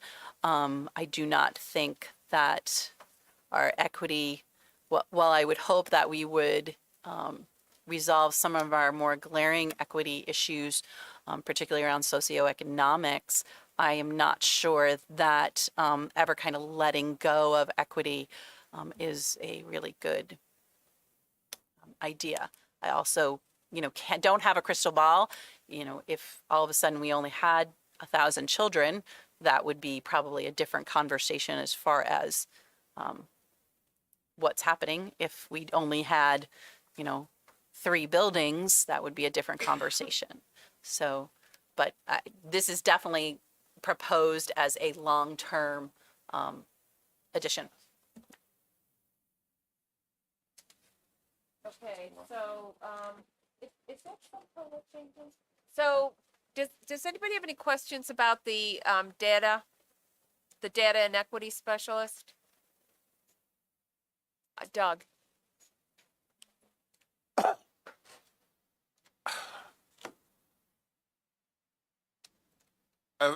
So I've been sitting here and trying to soak it all in, and one thing that Janine has been saying is about our strategic plan, and when we look at what we have said yes to and what we have said no to, a couple of things that, one of the major things that we said no to is on a strategic plan. And I want to put my support behind this and the other things too. But since we're talking about this one, because this is not something that's going to go away just because we throw money at it. It's not going to go away just because we, in 5 years, it's not going to go away in 10 years. If it was up to me, you wouldn't need this. But we do need this. We need everything else on here too, but we do need this. So the idea of, is this too much? Is it not enough? Yep, it's too much, and yep, it's not enough. It's both. It's both and all. So if you're looking at the dollar figure there and asking yourself, do we really need this? But we can use the money somewhere else. Yeah, you're absolutely correct. But we need this. We need other things too. And if we're looking at this for our students, I believe it is our job to go out there and present this to our community as something. We're not doing this because, hey, we want to get a new yacht. We're doing this because of the students. And that's what we present to our communities. They may not like it. Of course they don't like it. No one likes it, having to spend more. But we are not spending more in the coming year. I would encourage the board to look at it as what can we do for our students now? And hopefully we can have something more come in the future. Are you, Doug, are you talking about everything in general? Or are you talking about the BEST program? I'm saying that our administrators and teachers are put this forward as something that this is what this district needs. So again, like Liz said, vote yes on everything. Let's just vote yes and go home and just present this to our community because this is what our teachers and our administrators say they need. And we're looking at the dollars and cents of it and who's people that are going to complain. What about the people that are going to really want this for their children? Let's talk about them. Liz? I just wanted to speak to the equity data specialist really quickly because I've really been thinking about this for a few weeks and putting a lot of intention into my thoughts about this. This is so important. I don't feel like this is something that we can handle as a board in a subcommittee. This is so much bigger. And the issues that are surrounding equity in so many different facets are getting more complex as we go along here. And this is an amazing thing to invest in for our district, our staff, our administrators, educators, the children, and the communities. And this is gonna help protect their future and make sure that we stay on track and help keep us accountable and putting our best foot forward when it comes to these things, because that's why we have specialists, why we have people who are experts in these areas. So I just want to voice my support for this. I think it's very important. And Dick that's what he asked for data, and it did come up last year, the preschool, the request for data. So Steve, I agree with Liz and Doug. I'm gonna vote for this. okay, I've seen the data tell us that students on the basis of supposed cognitive capacity, their socioeconomic background, that there are disparities in how the district handles its students. However, I will tell you that when I walk the mean streets of Antrim, New Hampshire, and someone sees $156,000 allocation for this position, that's next year. well, yeah, for next year, and they're gonna get to vote on the budget. That's not gonna be simple to explain. It's just, I suppose people with these skills cost that much, but that's a big chunk of change. I'm gonna vote for this, but Does anybody else have any statements or questions? Can I see a show of hands on the data and equity specialist? 1, 2, 3. Okay, that's a yes. Thank you. All right. So is that our total right now? What's our total up to that we're adding? We took out 727. Janine, why don't you just keep going through? Go GBS 2 interventionist was a no cost adder, so that should be Right. a yes. That moves us to the AES reading interventionist. Right, so that's a $46,000, 46.5 cost this year, 93 next year for the AES reading interventionist. How do people feel about that? Go for it. Okay, that's a yes. SMS math interventionist.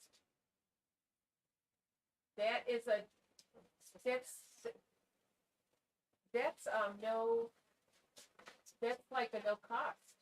No, it's not. Yeah. $279,000. Right, it's But all, it's it's ESSER. all, It's all ESSER. it's all ESSER and it's only for 1 year. So that's a yes. Oh, it is all ESSER, yeah. Yeah. I'm sorry. And the GBS, library and media technology is definitely yes, because that's actually gaining us Yeah, $13,000. the spreadsheet I sent out had that. I didn't notice the negative when I first did this, and I noticed it's a Okay, so the savings. only thing that we left out was and then below, there's the facility Before you- hourly Okay, go ahead. increases for, Tim Grassi's staff. Yeah, the next two we already talked about. Right. Next Yes, two we should did. be yeses. Yeah. And then the next four are new, so I think probably Yeah. need it. Does anybody want to go through, anybody have any questions Lori, on what the health the office The delegate next is? two are yeses, the facility hour increases and other salary adjustments are yeses. And then the health office delegate. Just remind me what that is. Yeah, I'm not sure what it Yeah. is either. So that's, That's sorry. That's a new justification we haven't seen yet. right, that is, we sent that out. That is to the HUDs, excuse me, Health Office Delegate. So this is above and beyond like putting a Band-Aid on every time, because we have part-time nurses in buildings, those people have to move around. So there is a specific trained person who is giving out medication, is dealing with the health office business when the nurse is not there. Okay, can I see a show of hands? Yes. Extra. Dick? Nurses are there. I'm in the building. I've been trained on how to give the medication. So I'm working here already. Why do I need to get paid more? Because you're taking on additional responsibilities outside of your job description. Well, then, And some of the job description.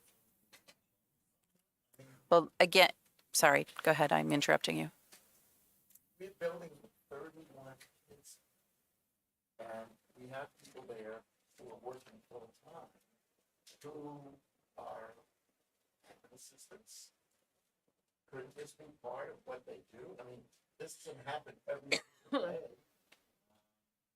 I just don't understand why that couldn't be part of the role. So I think, and I understand what you're saying, but I think what we're seeing in some of these roles isn't that it is that it's happening every day now. It's the assistant, the admin assistant who's being left with the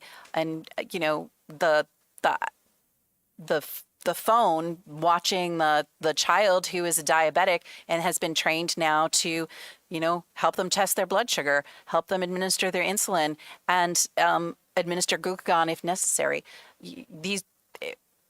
They're no longer, these are no longer here, take your 1230 pill or your 1230 medication. I shouldn't call it a pill, but these are duties that these people are taking on as we see more and more medically fragile students being much more active in school. I'm actually trying to pull up. I'm assuming this is all Right. responsible. So, no. So what we did was we looked, and if you look at Antrim Elementary School has a single HUD, and we said that was $500. Pierce School is $500.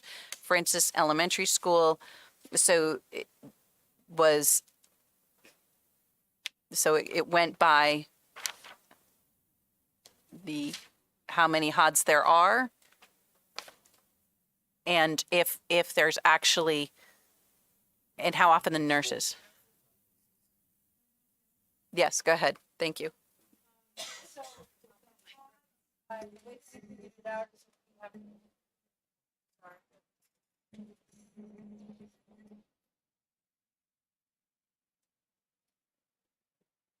The way that we figured it out is that we have some schools that have full-time nurses and we have other schools that have shared nurses. So we have some schools that only have a nurse in the building 1 day a week. So we felt as though, in a way to look at the stipend or the increase or whatever it is it's being called, is if you're in a school and there is not a full-time nurse, then you would get X amount of dollars. If you are a HOD in a school with a full-time nurse, that amount would be less, but there are times that you would also function in that capacity. The difference is, and it is in the justification, the difference is that they have to be CPR and first aid trained. They have to be trained around the AEDs, how to utilize the AEDs, and the HODs are also included in several different policies that we presently have in the school district. Mike? I think it's difficult to ask someone to take on extra responsibility, go out and get extra training, Yeah, do it on a volunteer basis. Is that, one thing that is, so $7,000, it's $7,000 for the year? The stipend for like 12 people. So, it's $7,000. Okay, so, okay, Do you feel, I mean, do you feel Yeah. like you have? yeah. Oh, yes. Okay, so can I see, a show of hands on the, okay, that's a yes. And then the SRO, the contract for the SRO, can I see a show of hands on that? Okay, that's a yes. Critical shortage Spanish and new hire Spanish. Say they're both probably yeses. Anybody disagree? Anybody disagree with those? Okay, All they're all yeses. yeses. Okay, so where are we now? So.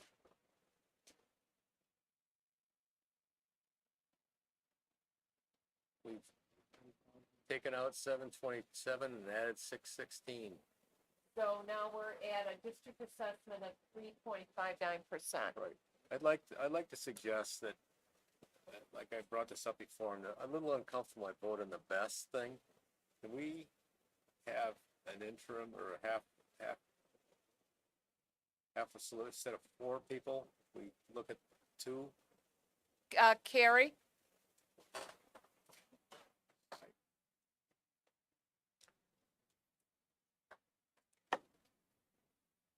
So what I would say is 2's better than 0. 4 is better than 2. So, Understand.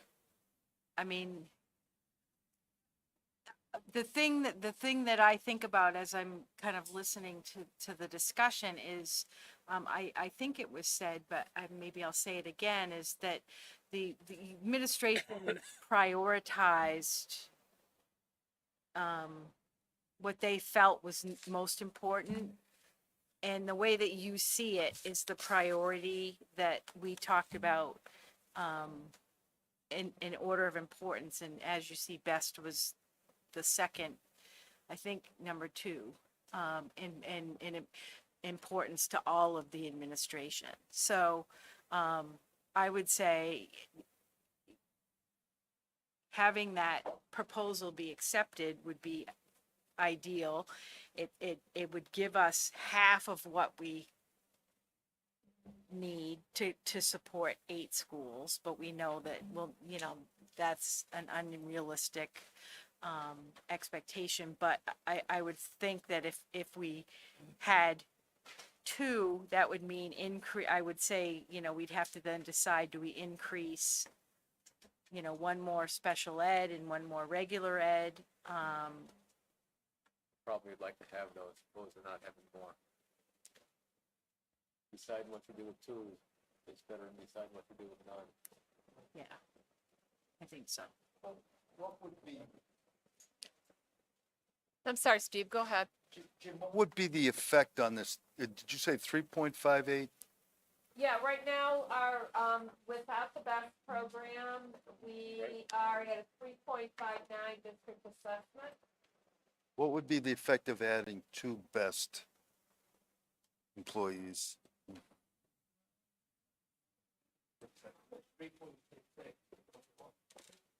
Yeah, you probably ought to click something. Okay, Oh, no, your sheet, Tom, what do you have in your sheet for the, GBS Library Media and Technology? Adding, how much is it adding to the, should be taking 13.8 out. I was mistaken my spreadsheet. so what would it That's a be negative. if we just, for the best program? That's the like, difference. do the- Yeah, I noticed that the other day.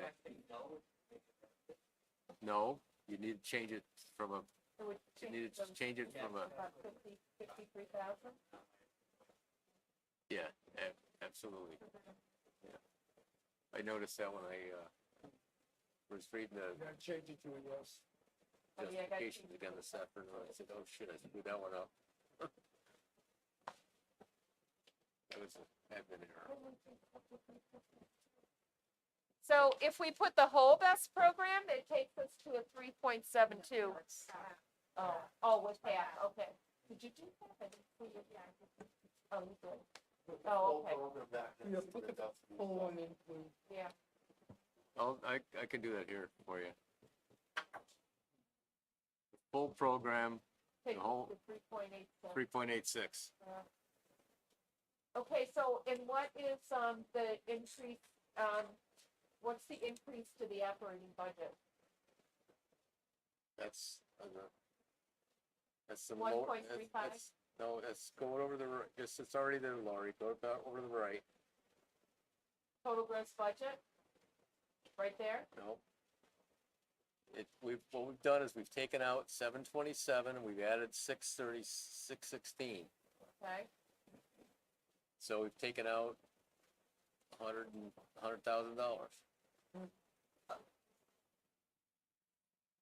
okay, so it's 1.35%. So it's a 1.35% increase in the operational budget, and a district assessment is 3.8.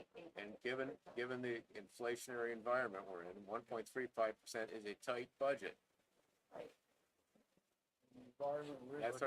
That's our message. to the You public. look at electricity And you look at the most, well-known measures of inflation, which are national measures of inflation, which are at the 8% level. Not bad, but whatever. So Janine, can I Yeah. suggest we have another show of hands on the full vest thing? Okay. I'm gonna change my vote.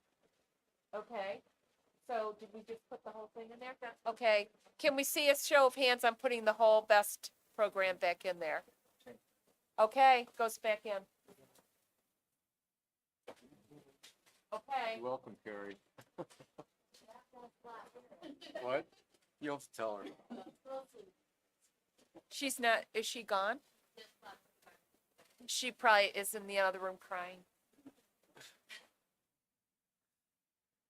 Okay, so, So, crying. so I think on the basis of this, then Lori and Kimberly will update the budget sheets. And the only other thing, at the next budget property meeting next week, the budget property team will be making a recommendation on funding for the warrant articles the warrant article recommendations to trust funds. We need to do that. We also need to discuss, are there any other warrant articles we want to add? And I would suggest that we need to have a discussion, maybe not tonight, but some other time, about the parking lots. Did we do that we have to talk about it. oh, yeah, you're absolutely right. Tom? Is there anything else that comes to mind about warrant articles besides trust funds? Jim, I got a question for you about the budget over there. So it's about 3.83 or something right now, that's the number we're at? 3.86. If we add Best back in, 3.86. 3.86. What's that 10.8 or whatever it is below? Okay, what that section there is we're really comparing the 3.8%, 6% compares the budget we're proposing right now to the estimated budget for last year. But from a district assessment for last year, the tax bills just went out, weren't based on the 39.831, it was based on 37.319, because there was an additional 2.5 million in return to the taxpayer. So I just wanted to put that number in there, is that what we're really talking about is a 10.8% increase in district assessment. If we only give back 250. So if you look at Laura, if you could scroll over the left and go up.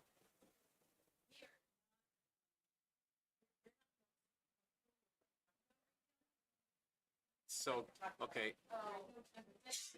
Go up.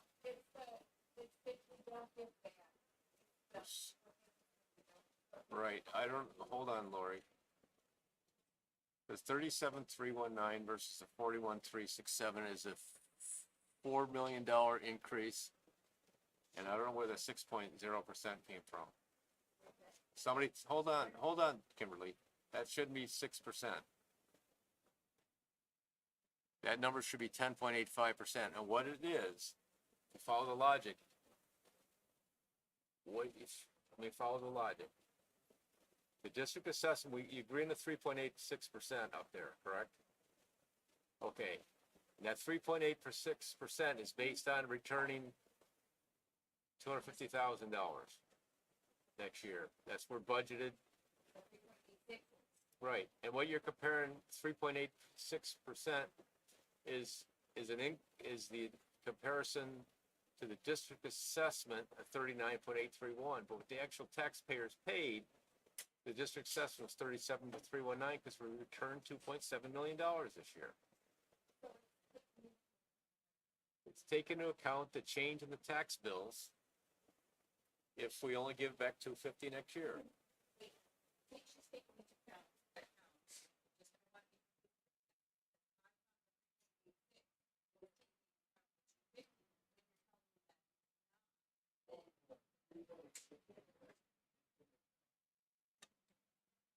3.86% takes into account a return of $250,000.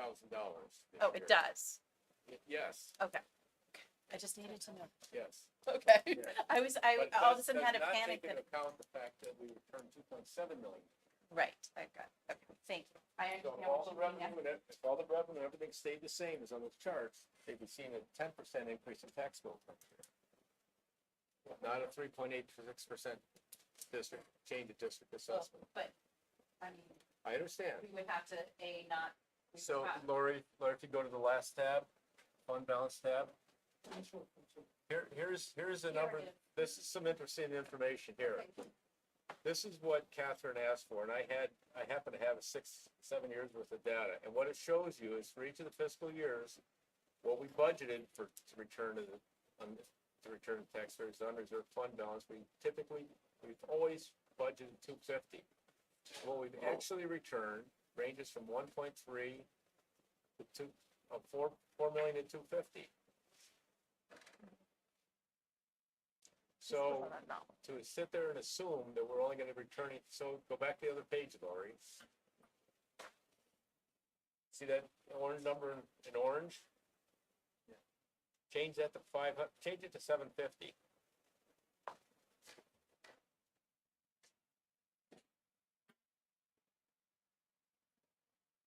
You're increasing district assessment 9.51. This allows you to do some scenario planning.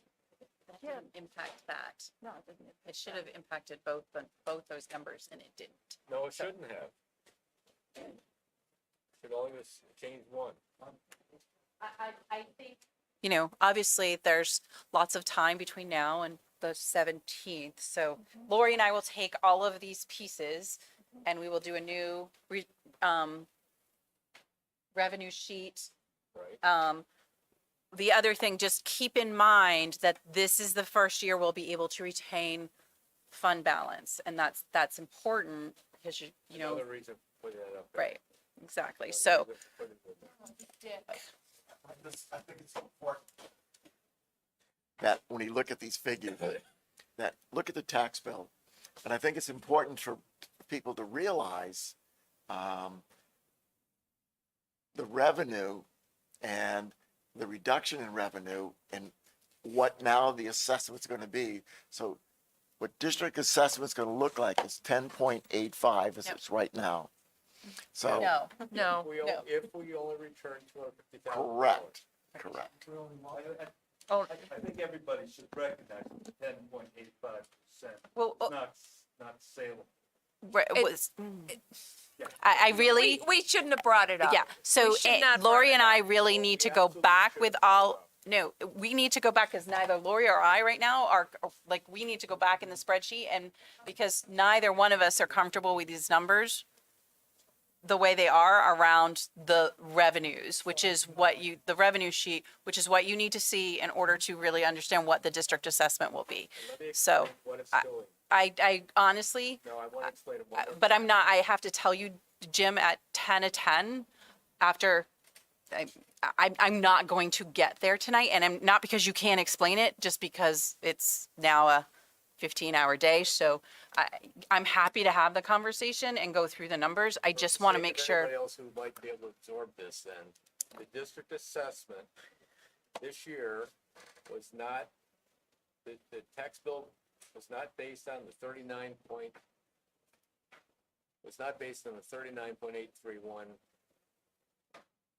district assessment. Because we returned more than $250,000 to the taxpayer this year. The tax bill increase next year, if these numbers happen, we only return 250, will not be 3.86%, it'll be more like 10% increase in taxes. Well, that's No what idea. that's what that table showed, is that we never, I mean, there was only one year that we returned 250, and it was the year that COVID hit, because we didn't know how much money we were gonna have. But like every other year, we return at least 1 to 2. Yes. So, which is why you didn't vote on anything tonight. They are not gonna be able to come up with a different estimate. Unless they Okay. have a crystal ball. These are the numbers. So, Because we always have money left over.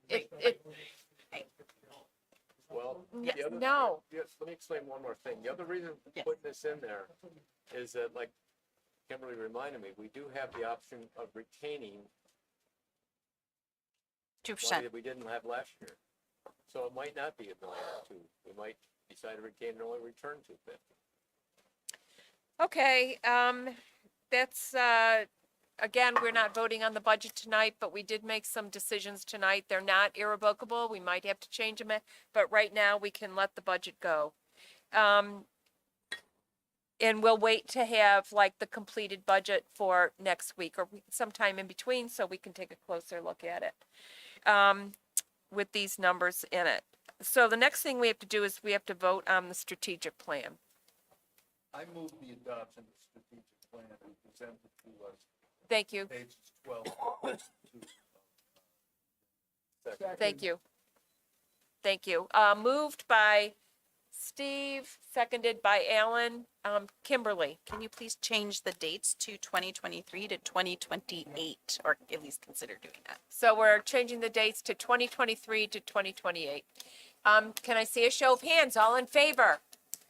Strategic plan is adopted. Next, we have a para position. Justification, it looks like we need another para for a student. Is it at AES? There are two paraprofessionals. One is full-time, one is part-time, and they are specific to meet needs within the district. Okay, so, I'll entertain a motion to approve these paras for our, okay, moved by Tom and seconded by Greg. All in favor? Hold on. Aye. I have a question first. Yes. All right, it's gonna, this year's budget, I think we already added this. Yes, we will have to make the adjustment, or we already added it. I can't remember we have which. the capability to Yeah. do this year's budget. Thank you. Oh, yes. Well, we have to add it because it's. You have to. We have to. IDA. Ask a question. Yeah. I didn't want to assume. Okay, all in favor again? Aye. All right, thank you, that passes. Next period of public comment. Thank you for hanging in there. There is no members of the public present, so we do not have any public comments at this period. Next is the approval of the manifests. Okay, I certify that the manifests totaling $3,699,675.90 have been reviewed by me and found to be proper charges against Kentucket Valley School District for goods and or services received and have been properly processed prior to their submittal to the school board. I move we approve the manifest as presented. Second. All in favor? Aye. Aye. I'll entertain a motion to adjourn. So moved. All in favor? Okay. Thank you, everybody. This was a tough session.